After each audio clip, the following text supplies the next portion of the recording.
Boeing lost $11.8 billion in 2024. Its most important new aircraft has been delayed for 5 consecutive years. A door panel blew off one of its planes mid-flight at 16,000 feet. And as of April 2026, the FAA has still not lifted the production cap it imposed in the immediate aftermath. This is Boeing, the company that put humanity on the moon, that built the plane that defined modern air travel, that for most of the 20th century was the unchallenged symbol of American engineering excellence. But today, the strategy that was supposed to restore Boeing's reputation after the 737 MAX disasters is failing in ways the company has not been willing to say out loud. How did this happen? How did the most important aerospace manufacturer in history end up here? The peak that hid the problem. To understand where Boeing is today, you have to go back further than most people realize. Boeing's crisis did not begin on January 5, 2024, when a door panel blew off an Alaska Airlines flight over Oregon. It did not begin in 2019, when the 737 MAX was grounded after 2 crashes killed 346 people. It began in 1997, when Boeing merged with McDonnell Douglas, and the financial engineers who ran that company began reshaping how Boeing made decisions.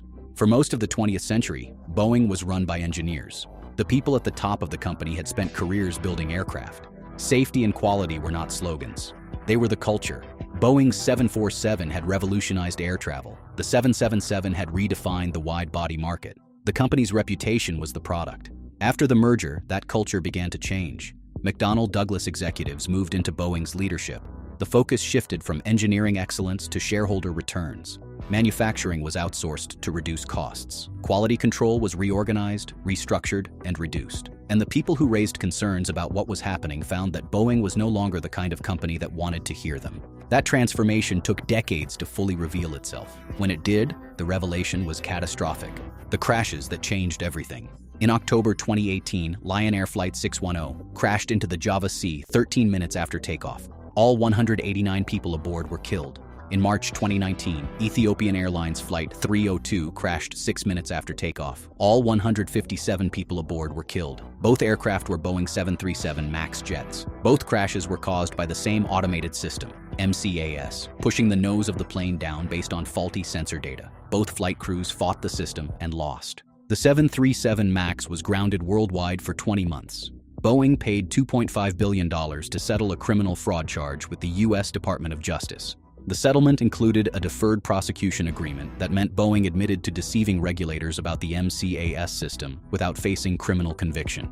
In July 2024, the DOJ concluded that Boeing had violated the terms of that agreement. Boeing pleaded guilty to 1 count of conspiracy to defraud the United States. It agreed to pay an additional $243.6 million in fines and invest $455 million in compliance and safety programs. Families of the crash victims stood outside the courthouse and said justice had not been served. They were right. A company responsible for 346 deaths had negotiated its way to a fine that represented a fraction of 1 quarter's revenue. The crashes were supposed to be the moment Boeing confronted its culture problem. What followed instead was a company that said the right things publicly, while the internal problems continued to compound. The door that blew off. On the morning of January 5, 2024, Alaska Airlines Flight 1282 was climbing through 16,000 feet over Portland, Oregon, when a door plug panel blew off the fuselage of a 737 MAX 9. The hole left behind was large enough to fit a person through. A child's clothing was sucked off. Oxygen masks deployed. The plane returned to Portland International Airport safely. No one was killed, a fact that had more to do with luck than with Boeing's quality control. The NTSB investigation that concluded in June 2025 found that Boeing workers had removed the door plug panel during a maintenance procedure and reinstalled it without the 4 retaining bolts that held it in place. There was no documentation of the removal. There was no record of the reinstallation. Federal inspectors had failed to detect Boeing's repeated non-compliance with its own safety protocols. The NTSB chairwoman Jennifer Homendy said it plainly. The safety deficiencies that led to this accident should have been evident to Boeing and to the FAA, should have been preventable. The FAA responded by grounding 171 737 MAX 9 aircraft and imposing a production cap on Boeing's 737 MAX line. Boeing could not increase production until it demonstrated sustained compliance with its own quality control procedures. That cap was imposed in January 2024. As of April 2026, the FAA has not fully lifted it. More than 2 years after a door panel flew off a commercial aircraft, Boeing is still working to convince its own regulator that it can build planes to the standard it is supposed to have always maintained. The financial consequences were immediate and severe. In Q1 2024, Boeing burned through $3.4 billion in operating cash. In Q2, another $3.9 billion. The FAA production cap had turned Boeing's primary revenue engine into a machine that consumed cash faster than it could generate it. The strike that broke the recovery. In September 2024, as Boeing was already bleeding from the door plug incident and the FAA cap, 33,000 machinists at its West Coast facilities walked off the job. The strike shut down production of the 737 MAX, the 767, and the 777 simultaneously. It lasted 7 weeks. Rating agency S&P estimated the strike was costing Boeing $1 billion per month.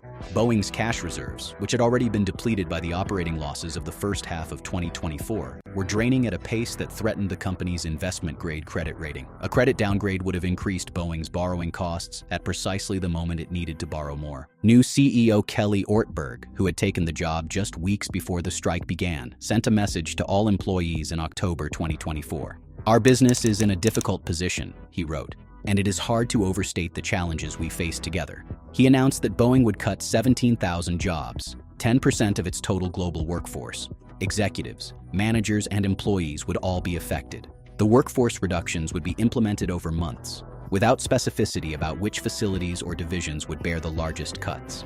That message is now required reading for anyone trying to understand where Boeing is. The CEO of one of the largest manufacturers in American history, 3 weeks into the job, telling his employees that the situation was so serious it was hard to overstate. The strike ended in November 2024 after workers accepted a contract that included a 38% wage increase over 4 years. The settlement was expensive. The 7 weeks of lost production were not recoverable. Full year 2024 results confirmed the scale of the damage. Revenue fell 14% to $66.5 billion. Boeing reported a core loss of $20.38 per share for the full year. In Q4 2024 alone, revenue fell 31% to $15.2 billion. Operating cash flow for the quarter was negative $3.5 billion. Boeing had burned through the year with $11.8 billion in net losses. That is not a company in a downturn. That is a company in structural crisis.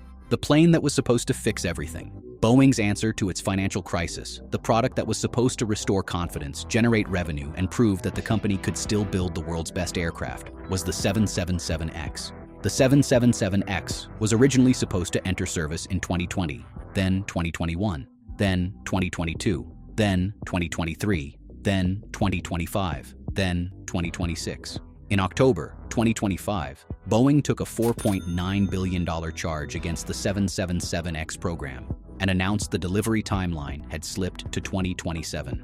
That single charge added $6.45 to the per-share loss for the quarter. Ortberg told investors at the Morgan Stanley Laguna conference in September 2025, "We're clearly behind our plan in getting the certification done. The mountain of work is still there. The 777X, the plane that has been Boeing's answer to every question about its future since 2020, was now 5 years behind its original schedule with no firm certification date in sight."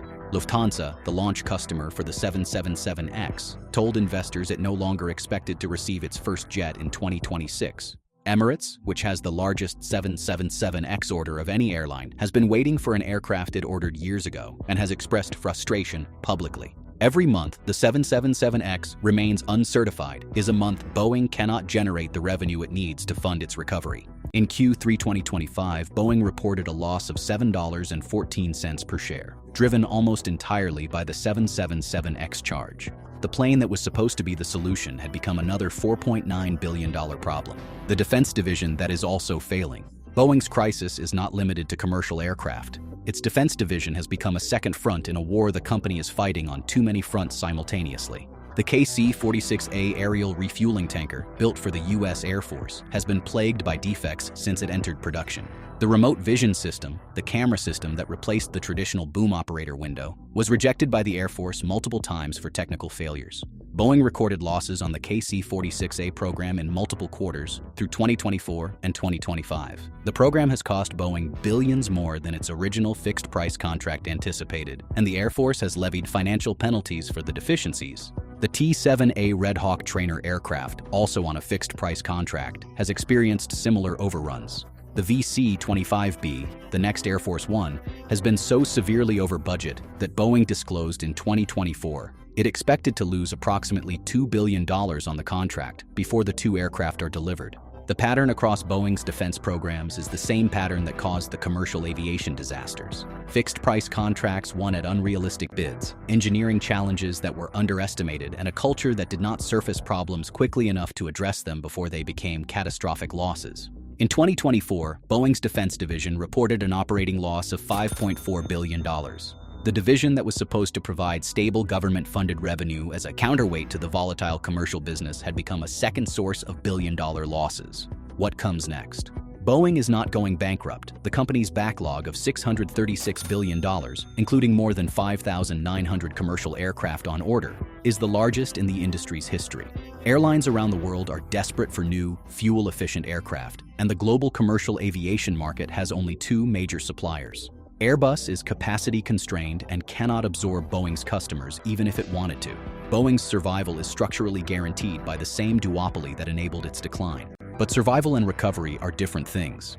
Boeing's path back to financial health runs through a single variable: production rate. The company cannot generate positive cash flow until it builds and delivers aircraft at a rate high enough to convert its backlog into revenue. Every month, the FAA cap remains in place. Every week of lost production from the 2024 strike, every quarter the 777X remains undelivered is a month, week, and quarter in which Boeing is consuming cash it cannot replace. By mid-2025, there were signs of stabilization. In Q1 2025, revenue rose 18% to $19.5 billion as deliveries increased. In Q2 2025, revenue reached $22.7 billion.